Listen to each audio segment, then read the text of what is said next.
Hi friends, smart start P S സിയുടെ പുതിയൊരു വീഡിയോയിലേക്ക് ഏവർക്കും സ്വാഗതം. നിങ്ങൾ ഈ ചാനൽ ആദ്യമായിട്ട് കാണുന്നവരാണെങ്കിൽ ചാനലൊന്ന് സബ്സ്ക്രൈബ് ചെയ്ത് സപ്പോർട്ട് ചെയ്യണേ. പി എസ് സി പരീക്ഷകൾക്ക് പ്രീവിയസ് ഇയർ ക്വസ്റ്റ്യൻസ് എത്രമാത്രം ഇമ്പോർട്ടൻ്റ് ആണ് എന്ന കാര്യമാണ് നമ്മൾ ഈ വീഡിയോയിലൂടെ ഡിസ്കസ് ചെയ്യുന്നത്.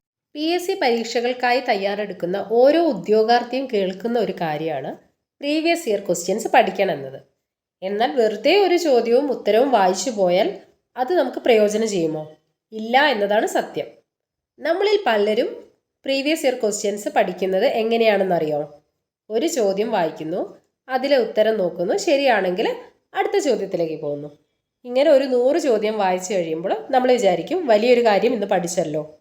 പക്ഷേ പരീക്ഷാ ഹാളിൽ ഇതേ ചോദ്യം ചെറിയൊരു മാറ്റത്തോടെ വരുമ്പോൾ നമ്മൾ കൺഫ്യൂഷൻ അടിച്ച് നിൽക്കും. എന്തുകൊണ്ടാണ്? കാരണം നമ്മൾ വായിക്കുക മാത്രമാണ് ചെയ്തത്, അവിടെ പഠിച്ചിട്ടില്ല. ആദ്യമേ തന്നെ ഒരു കാര്യം മനസ്സിലാക്കണം. പി എസ് സി ചോദ്യങ്ങൾ ഇടുന്നതിന് അവർക്കും ഒരു പാറ്റേൺ ഉണ്ട്.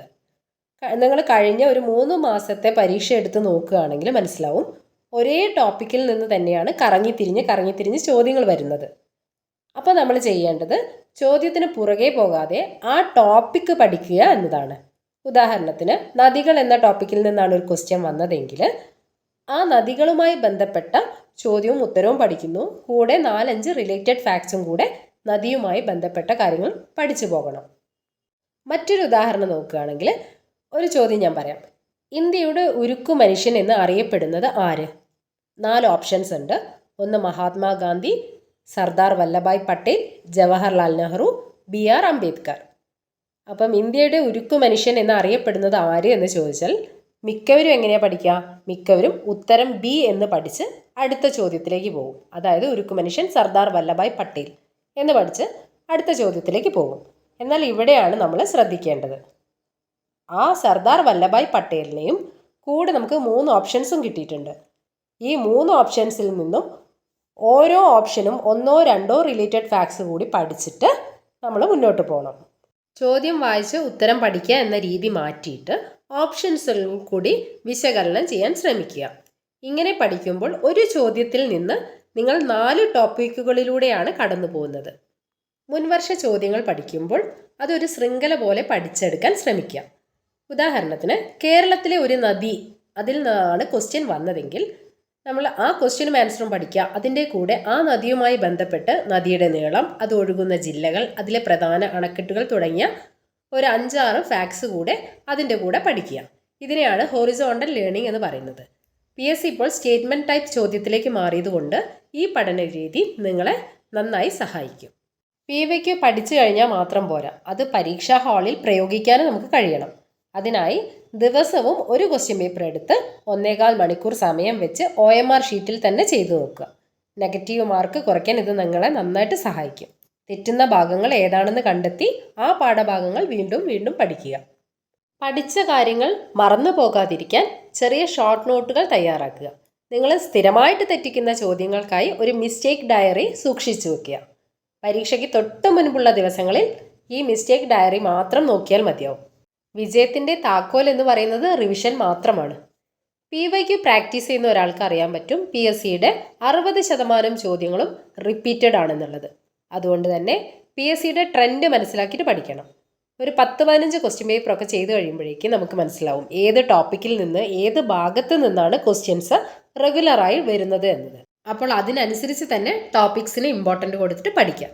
ഇനി മാത്സിൻ്റെ കാര്യം നോക്കുകയാണെങ്കിൽ മാത്സിൻ്റെ PYQ ചെയ്യുമ്പോൾ ക്വസ്റ്റ്യൻ പേപ്പറിൽ വന്ന ചോദ്യം പഠിച്ചു പോവാതെ ആ പാറ്റേൺ ആണ് പഠിക്കേണ്ടത്. കഴിഞ്ഞ 10 ക്വസ്റ്റ്യൻ പേപ്പറിൽ വന്ന ഒരേ ടൈപ്പിൽ അല്ലെങ്കിൽ ഒരേ പാറ്റേണിലുള്ള കണക്കുകൾ ഒരുമിച്ച് ചെയ്ത് പഠിക്കുക. ഇംഗ്ലീഷിൻ്റെയും മലയാളത്തിൻ്റെയും ഒക്കെ ഗ്രാമർ റിപ്പീറ്റഡ് ആയിട്ടാണ് വരാറുള്ളത്. മുൻ വർഷങ്ങളിലെ ക്വസ്റ്റ്യൻ പേപ്പറിൽ വന്ന ഇഡിയംസ്, ഫ്രേസ്, പര്യായപദം എന്നിവയൊക്കെ ഒരു നോട്ട്ബുക്കിൽ ലിസ്റ്റ് ചെയ്ത് വെക്കുക. പുതിയ രീതിയിൽ 4 പ്രസ്താവനകൾ തന്ന് അതിലെ ശരിയായ പ്രസ്താവനകൾ തിരഞ്ഞെടുക്കാനുള്ള ചോദ്യങ്ങൾ റെഗുലറായിട്ട് ക്വസ്റ്റ്യൻ പേപ്പറിൽ കാണാറുണ്ട്. പ്രീവിയസ് ചോദ്യപേപ്പറിലെ വസ്തുതകൾ ആഴത്തിൽ പഠിച്ചവർക്ക് മാത്രമേ ഇത്തരം ചോദ്യങ്ങളിൽ എലിമിനേഷൻ മെത്തേഡ് ഉപയോഗിക്കാൻ കഴിയുകയുള്ളൂ. 21 ഡേ റൂൾ കേട്ടിട്ടില്ലേ? തുടർച്ചയായി 21 ദിവസം ഒരു ക്വസ്റ്റ്യൻ പേപ്പർ വീതം വിശകലനം ചെയ്താൽ അത് നിങ്ങളുടെ ഹാബിറ്റ് അല്ലെങ്കിൽ ശീലമായിട്ട് മാറും. പഠിച്ച ചോദ്യങ്ങൾ ഒരാഴ്ചയ്ക്ക് ശേഷം വീണ്ടും ചെയ്തു നോക്കുക. അന്ന് തെറ്റിയവ ഇന്ന് ശരിയാവുന്നുണ്ടോ എന്ന് ഉറപ്പുവരുത്തുകയും വേണം. മത്സരം നിങ്ങളോട് തന്നെയാണ്. ഇന്നലത്തേതിനേക്കാൾ മികച്ച രീതിയിൽ ഇന്ന് പഠിക്കാൻ ശ്രമിക്കുക. അതുപോലെ ഒരു പ്രീവിയസ് ഇയർ ക്വസ്റ്റ്യൻ ചെയ്തു കഴിഞ്ഞാൽ അത് വാല്യൂഷൻ ചെയ്ത് നമുക്ക് എത്ര മാർക്ക് കിട്ടി എന്നത് നോക്കുന്നതിന് മുന്നേ ആ ക്വസ്റ്റ്യൻ പേപ്പറിൽ നമ്മൾ എത്ര നെഗറ്റീവ് മാർക്ക് വരുത്തി വെച്ചു എന്നാണ് ഫസ്റ്റ് കണ്ടെത്തേണ്ടത്. എക്സാം എങ്ങനെ നെഗറ്റീവ് ഇല്ലാണ്ട് എഴുതുന്നു എന്നതാണ് നമ്മുടെ റാങ്ക് എവിടെ വരണം എന്ന് തീരുമാനിക്കുന്നത്. അല്ലാതെ എല്ലാ കാര്യവും പഠിച്ച് ഓർത്ത് വെച്ച് പരീക്ഷ എഴുതി റാങ്ക് ലിസ്റ്റിൽ വരണം എന്ന് പറയുന്ന കാര്യം പോസിബിൾ അല്ല. അപ്പോൾ മനസ്സിലായല്ലോ, നമ്മുടെ ശത്രു എന്ന് പറയുന്നത് നമ്മൾ വരുത്തി വെക്കുന്ന നെഗറ്റീവ് മാർക്ക് മാത്രമാണ്. സിലബസ് പഠനത്തോടൊപ്പം PYQ വിശകലനം കൂടി ചേരുമ്പോൾ നിങ്ങളുടെ വിജയം ഉറപ്പാണ്. ഈ രീതിയിൽ ഒന്ന് പരീക്ഷിച്ച് നോക്കുക. ഒന്ന് നിങ്ങൾ 21 ഡേ റൂള്, അതായത് 21 ദിവസം തുടർച്ചയായിട്ട് ക്വസ്റ്റ്യൻ പേപ്പർ ചെയ്തു നോക്കുക. ക്വസ്റ്റ്യൻ പേപ്പർ വിശകലനം ചെയ്യുക, അതിൻ്റെ ഓപ്ഷൻസ് നോക്കുക, അത് റിലേറ്റഡ് ഫാക്ട്സ് പഠിക്കുക. അങ്ങനെയൊന്ന് പഠിച്ചു നോക്കുക. എന്തെങ്കിലും ഇമ്പ്രൂവ്മെൻറ്റ് ഉണ്ടാവുന്നുണ്ടോ എന്നുള്ള കാര്യം നിങ്ങൾ 21 ദിവസം കഴിഞ്ഞിട്ട് ഫീഡ്ബാക്ക് അറിയിക്കണേ.